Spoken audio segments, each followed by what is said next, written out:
les clients qui venaient manipuler sa marchandise sans aucune retenue. Elle raconta à quel point elle avait dû remettre une cliente à sa place, lui expliquant fermement que ses bananes n'étaient pas des jouets et qu'elle ne grossirait pas sous ses doigts curieux. Peu après, Bruno, son fils, arriva, l'air abattu. Il était triste, le cœur brisé par sa rupture avec Geneviève. Germaine, toujours prompte à vouloir réparer les cœurs comme elle réparait ses objets du quotidien, essaya de comprendre ce qui s'était passé. Mais Bruno, fidèle à sa réserve, refusa d'en parler. Elle lui offrit un biscuit, un geste simple. Une tentative désespérée de réconfort dans ce monde où les relations semblaient si fragiles. La journée continua dans ce tumulte émotionnel. Le soir venu, Carole et Germaine discutèrent encore, cette fois du poids que représentait la vie de Bruno. Germaine s'étonnait de la persévérance de sa fille unique, qui jonglait entre ses études et son travail de serveuse. Elle se demandait avec une inquiétude mêlée d'espoir qui serait l'heureux élu capable de conquérir le cœur de sa fille. Puis, la conversation dévia sur Adélard, dont la santé semblait se détériorer. Il avait 92 ans, ce qui rendait son état préoccupant. Ils finirent par appeler le docteur Lépine, un médecin dont les honoraires étaient, selon les dires de Germaine, plus que discutables. La visite médicale fut une scène tragicomique. Le docteur arriva pour examiner le beau-père, mais la communication fut pour le moins difficile. Le vieux monsieur, entre sa perruche décédée et ses malaises, ne semblait plus vraiment être sur la même longueur d'onde que le praticien. Le médecin demanda des échantillons, provoquant une confusion totale. Germaine, toujours prête à aider, se retrouva au milieu de cette situation absurde, entre les instructions du docteur et les réactions imprévisibles de son beau-père. La scène se termina dans un chaos mémorable, le médecin finissant par s'éclipser, laissant les Lebrun avec leurs questions et leur quotidien à gérer. Quelques jours plus tard, Carole essaya d'organiser une séance de thérapie pour aider Bruno et Geneviève, mais c'était sans compter l'intrusion de Germaine. Elle s'était jurée de ne pas s'en mêler, mais sa nature reprenait toujours le dessus. Elle finit par arriver, telle une mouche indiscrète, et la séance tourna court dans une cacophonie de reproches et de malentendus. Geneviève, excédée par l'attitude dominante de Germaine, finit par quitter les lieux, laissant Bruno dans un désarroi profond. Germaine, réalisant peut-être un peu tard l'impact de ses actes, se sentit démunie.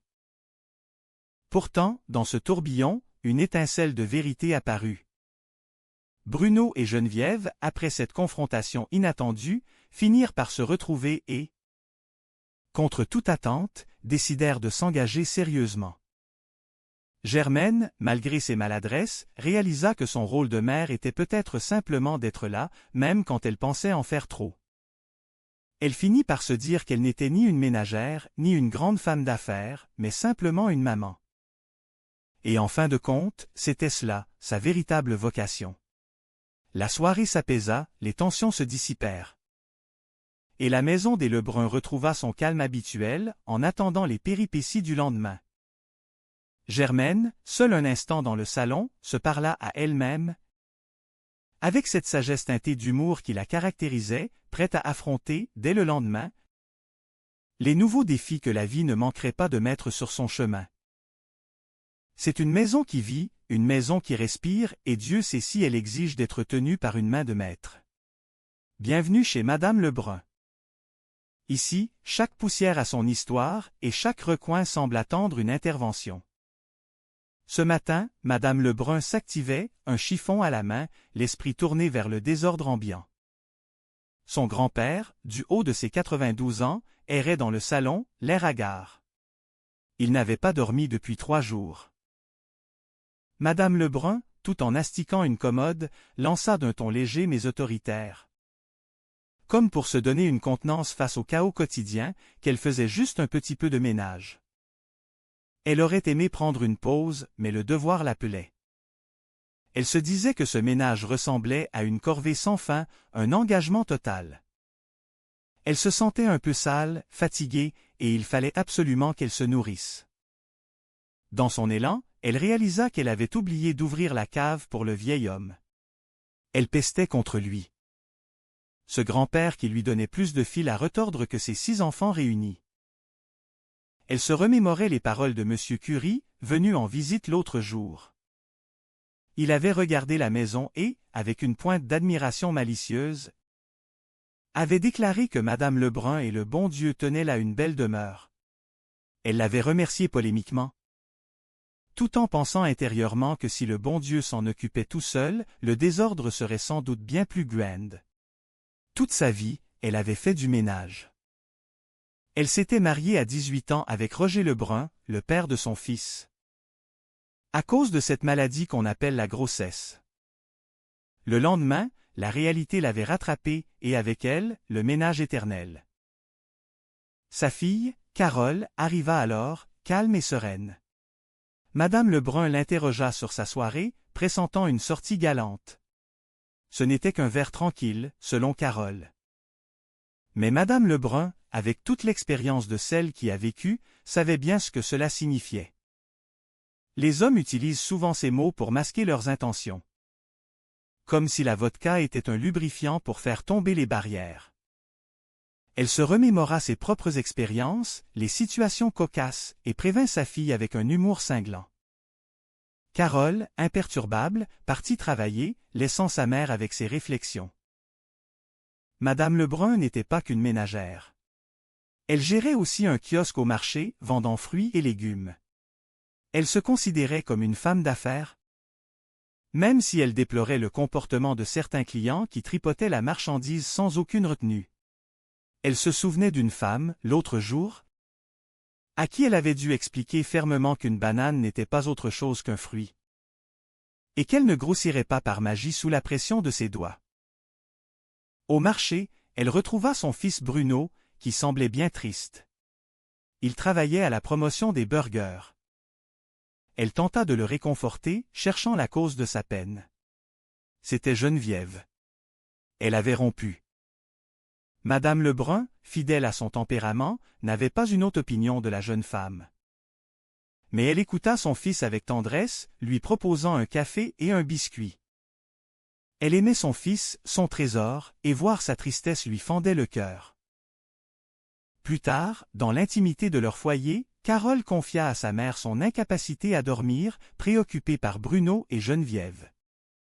Madame Lebrun admira la persévérance de sa fille unique, qui travaillait dur comme serveuse tout en faisant ses études. Elle savait qu'un jour, un homme aurait une chance immense de la voir dans sa vie. Elle se demandait comment arranger les choses pour Bruno. Carole, prudente, lui conseilla de se mêler de ses propres affaires. Soudain, le grand-père se plaignit de ne pas se sentir bien. À 92 ans, c'était presque une norme, mais Madame Lebrun, par précaution, décida d'appeler le docteur Lépine, malgré ses tarifs exorbitants. Le médecin arriva, et avec lui, une série de malentendus burlesques.